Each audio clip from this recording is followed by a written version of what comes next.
वर्षा तुमच्या सर्वांचं स्वागत करते। आज आपण बोटनेक कटिंग आणि टिचिंग करणार आहे। तर बोटनेकला आपण पाठीमागं बटन अटॅच करणार आहे। तर बटन अटॅच करण्यासाठी कसं फिनिशिंग घ्यायचं या व्हिडिओमध्ये शिकणार आहे। पुढे आपण कटोरी लूक घेतलाय आणि पाठीमागं हा बघा असं बटन लावलंय। तर व्हिडिओ लास्टपर्यंत पहा, व्हिडिओला लाईक करा, शेअर करा। हे आपला अस्तर आणि ब्लाउजचा कपडा आहे। मी कपडा डबल फोल्ड आहे। बंद भाग माझ्याकडे, ओपन भाग समोर आणि खाली एक सरळ लाईन आखून घेते। आता आपल्याला उंची, मागील उंची आपली 14 आहे, त्यात मी 1.5 इंच प्लस करते। तर आपण 15.5 इंच 5 इंच मागील उंची घेतले। 15.5 इंच आपण मागील उंची घेतली आहे। दोन ठिकाणी मी उंचीला मार्किंग केली आणि सरळ लाईन आखून घेते। ही आपली शोल्डर लाईन आहे। शोल्डर आपलं 15 इंच आहे।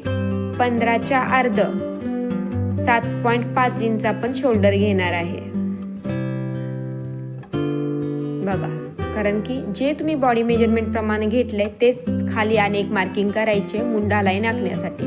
ही मुंडा लाईन आहे। मुंडा किती घ्यायचा आहे? जेवढा आपण शोल्डर घेतलंय 7.5 इंच, 7.5 इंचच मी मुंडा घेतलाय। मी मुंडा मार्किंग केली आणि छाती लाईन सुद्धा आखून घेतली। शोल्डर लाईन, छाती लाईन, कमर लाईन, तिन्ही लाईनी आपल्या आखून झाल्या। तर आपली कमर 28 आहे।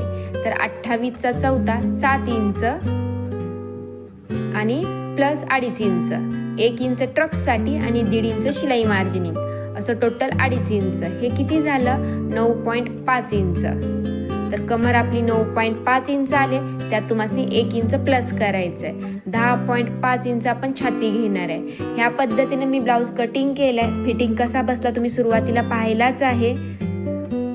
तर आता आपण 1 इंच मुंडा उतार, हे कंपल्सरी आहे। 1 इंच मुंडा उतार आणि 2.5 इंच शोल्डर लाईनला मार्किंग, क्रॉस लाईन आखायची आणि मुंडा लाईनीचा तुम्हाला मध्य काढायचा आहे।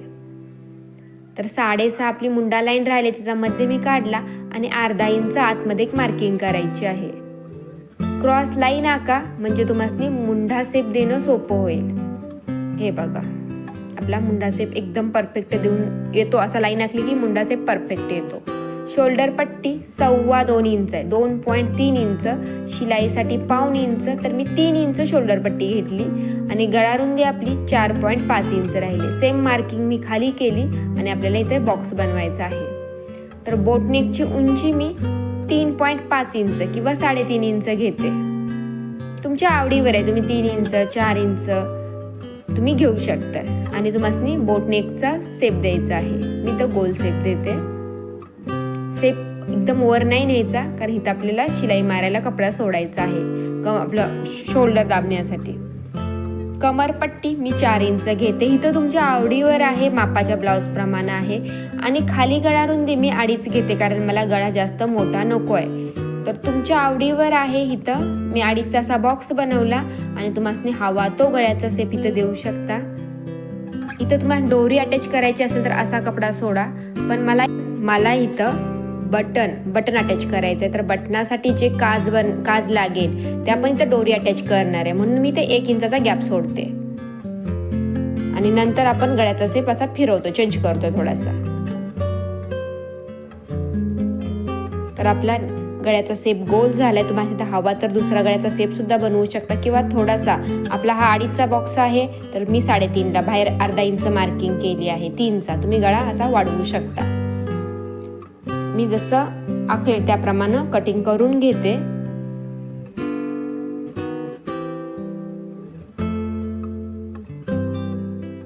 आपण ह्या प्रोसिजर प्रमाणे ब्लाऊज परफेक्ट शिवला तर मी जसं तुम्हाला दाखवलंय माझा ब्लाऊज कसा फिटिंगला बसलाय तसं तुमचा सुद्धा बसणार, याची मी तुम्हाला गॅरंटी देते।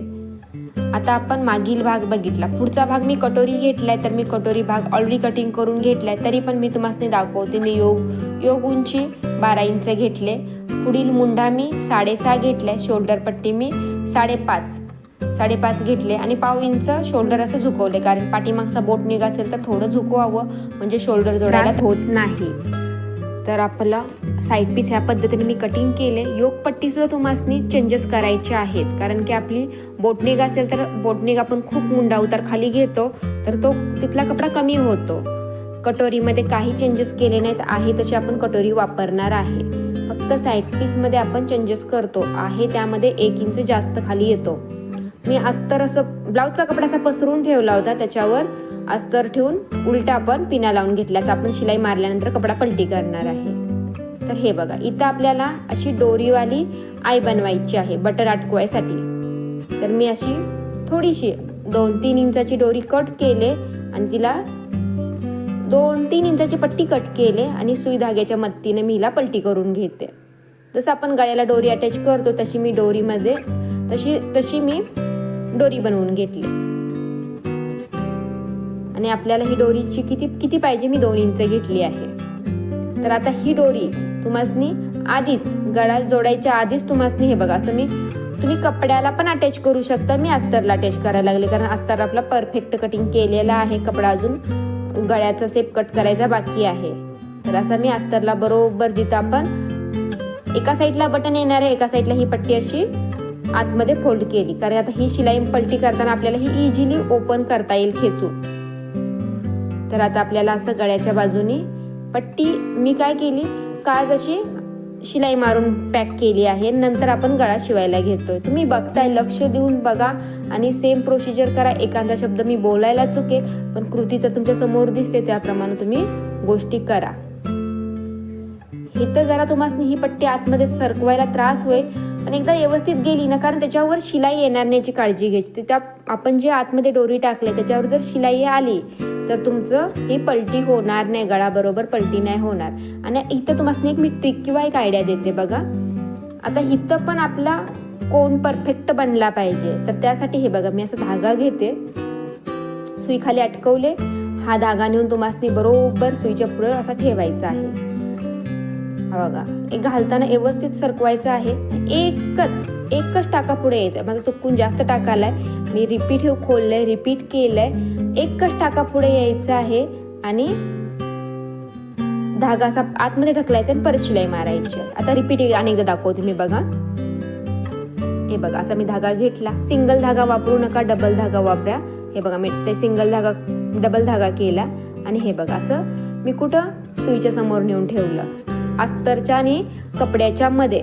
आणि एक सुई एक पाय पुढे चालवला आणि परत मी रिपीट धागा ह्या साईडनं रिपीट इकडे केला. म्हणजे तो एका टाक्यामध्ये अटकतो आणि सगळा धागा आतमध्ये सरकवायचा. धाग्यावर पण शिलाई येणार नाही याची काळजी घ्यायची.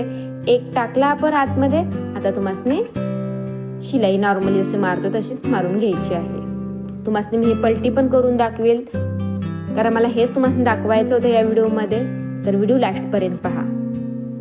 तर आता तुम्हाला आतला गळा पिना काढून आतला जो अस्तरचा कपडा पण ब्लाऊजचा कपडा जो कट करायचा राहिलाय तो कट करून घ्या. कट करून झाला. आता पूर्ण आपला वर पण बोटनेक पण गोल आहे आणि खाली पण आपण गोल शेप दिलाय. पूर्ण गळ्याला कट टाकून घ्यायचे आहेत. कुठं असा गळा भाग नाही ठेवायचा, कट नाही टाकले. मी पूर्ण गळ्याला कट टाकून घेतले आहेत. हे बघा पूर्ण. आणि आता आपल्याला दाब शिलाई जिथं तिथं देता येते तिथं देऊन घ्यायची आहे. जिकडं येत नाही तिथं सोडून द्या तुम्ही रिकामा. तर आता बघा, जिथं आपला हा असा गोल गेला आतमध्ये तिकडे दाब शिलाई आपल्याला देताच नाही येणार आहे. पण जिथून देता येते तिथून मी देऊन घेते, म्हणजे गळा इझिली पलटी होतो. आणि हे बघा, हे धागे आपण आतमध्ये ढकललेले, बस इथून पुढे येणारच नाही. तर मी सुई धागा बाहेर काढते. आता बघा, हे पलटी कसं करायचं, जेवढं होतंय तेवढंच बाहेर काढायचं. हे बघा, आपण टाकलेले धागे किती फिनिशिंग सोबत कोणे बनले बघा. जर तुम्ही इथं धागे नसते टाकले तर तुम्हाला पेन घे, कुठं काय घे असं करून तुम्ही हे टोक परफेक्ट काढलं असतं, ते पण फिनिशिंग खराब झालं असतं, पण एवढं परफेक्ट बनलं नसतं. तर व्हिडिओला लाईक करा, शेअर करा आणि असे छान छान आयडिया किंवा असे छान छान गोष्टी शिकायच्या असतील तर वर्षा टेलर चॅनेलला सबस्क्राईब करा. आणि हा आपला शिवल्यानंतरचा लवकरच मी लेस कशी गळ्याच्या बाजूने फिरवायची व्हिडिओ अपलोड करेल. थँक्यू.